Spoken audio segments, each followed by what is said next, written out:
হবে, এটা আমার স্বাভাবিক। এদের জেনারেটরও রাখা উচিত, এটা স্বাভাবিক, কারণ লাইভ হচ্ছে তো।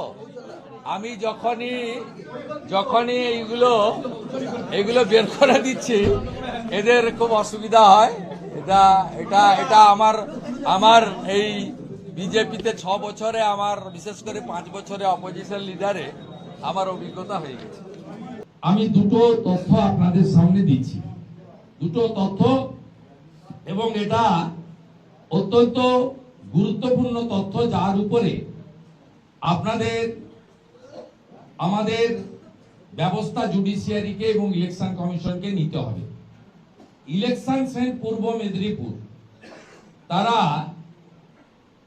তারা গতকাল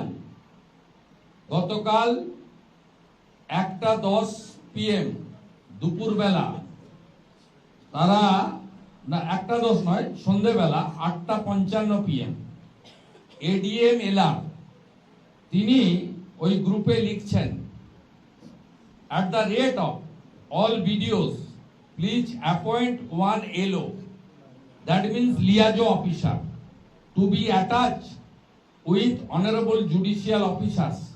We will have a briefing at 10:30 AM tomorrow, মানে আজকে। Send all of them to DM office physically. তার মানে মোবাইল বাইরে ফোন রেখে তাদেরকে বলা হবে কি কি করতে হবে, যেটা মমতা ব্যানার্জি শিখিয়ে দিয়েছেন চিফ সেক্রেটারি নন্দিনী চক্রবর্তীকে। নন্দিনী চক্রবর্তী ডিএমদের শিখিয়ে দিয়েছেন, আর ডিএমরা তাদের এডিএমদের দিয়ে এই অপকর্মটা করবেন। আমি পরিষ্কার মাননীয় জুডিশিয়াল আধিকারিক এবং কলকাতা হাইকোর্টের প্রধান বিচারপতিকে, রাজ্যের বিরোধী দলনেতা যিনি 2,33,27,000 মানুষকে প্রতিনিধিত্ব করেন, আমি অনুরোধ করব যে কোন লিয়াজো অফিসারকে আপনি অ্যালাউ করতে পারেন না বা করবেন না।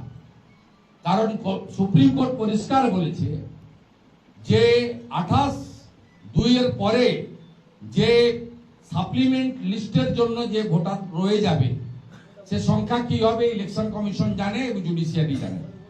তাদের ঝাড়াই বাছাই হবে ডকুমেন্টের ভিত্তিতে, অর্থাৎ কাগজের ভিত্তিতে, প্রমাণের ভিত্তিতে, এবং সেক্ষেত্রে জুডিশিয়াল অফিসাররা হচ্ছে চূড়ান্ত সিদ্ধান্ত অ্যাকসেপ্ট অর রিজেক্ট করবেন। তাদেরকে দুজন সহযোগিতা করবেন, একজন ভারত সরকারের যে কর্মচারীরা আধিকারিকরা এসেছেন মাইক্রো অবজারভার, তারা থাকবেন, আর আরেকজন থাকবেন রাজ্য সরকারের দেওয়া গ্রুপ সি যারা অফিসার্স তারা। কিন্তু সেখানে লিয়াজোর কথা বলা নেই। এই লিয়াজো আমরা দেখেছি পুলিশ অবজারভার, জেনারেল অবজারভারদের সঙ্গে বিশেষ রাজনৈতিক দলের লোকেদেরকে লিয়াজো করা হয়, এবং তারা লিয়াজো অফিসার হিসেবে প্রথমে ম্যানেজ করার চেষ্টা করেন, পরে যদি কথা না শোনেন, ম্যানেজ না হন, বাধা দেওয়ার চেষ্টা করেন। এবং তারা যেহেতু পশ্চিমবঙ্গের আধিকারিক, তাদেরকে বিভিন্নভাবে শাসক দল এবং প্রশাসন থেকে তাদেরকে ভয় দেখানো বা অন্য জিনিস হয়। আমি আপনাদের মাধ্যমে এটা বললাম যে দেখুন, গতকাল রাত্রি 8:55-তে পূর্ব মেদিনীপুরের ইলেকশন সেল থেকে এডিএম এলআর কি পোস্ট করেছে, সম্পূর্ণ অবৈধ, সুপ্রিম কোর্টের ডাইরেকশনের পরিপন্থী। আমি এখান থেকে ক্যালকাটা হাইকোর্টের চিফ জাস্টিস এবং সিও ওয়েস্ট বেঙ্গলকে অনুরোধ করব যে এর বিরুদ্ধে ব্যবস্থা নেওয়ার জন্য। আমি এরপরে সোশ্যাল মিডিয়াতেও দেব, এবং বিজেপির পক্ষ থেকে আমরা রিটিন কমপ্লেনও সিইসিকে আমরা ইসিআইকে পাঠাবো। এটা 1 নম্বর ইনফরমেশন।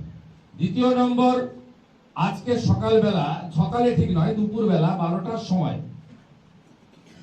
ডিএমরা ভিসি করেছেন সব বিডিও এবং এসডিওদের সঙ্গে।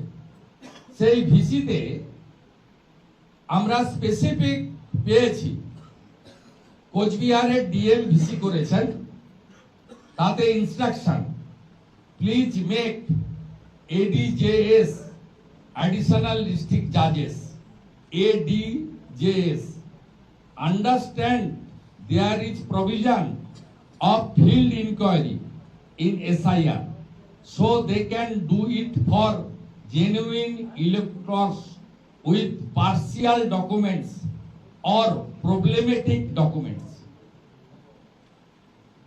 বাংলা করলে কি দাঁড়ায়?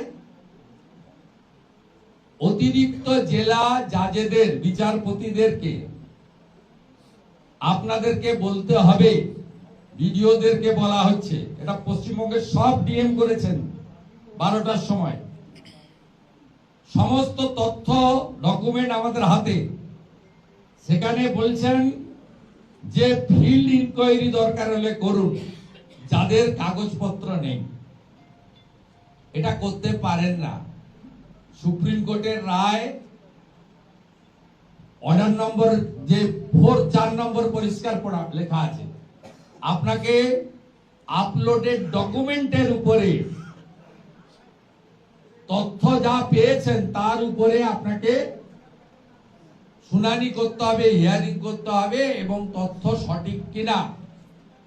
একজনের ভোটার লিস্টে নাম তুলতে গেলে তার ভারতীয় নাগরিকত্ব আছে কিনা, তার স্থায়ী বাসিন্দার আমাদের ডোমিসাইল সার্টিফিকেট আছে কিনা, এটা তাদেরকে দেখতে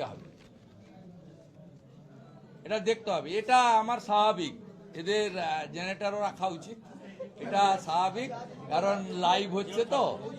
আমি যখনই এইগুলো বের করে দিচ্ছি এদের খুব অসুবিধা হয়। এটা আমার এই বিজেপিতে 6 বছরে, আমার বিশেষ করে 5 বছরে অপোজিশন লিডারে আমার অভিজ্ঞতা হয়ে গেছে।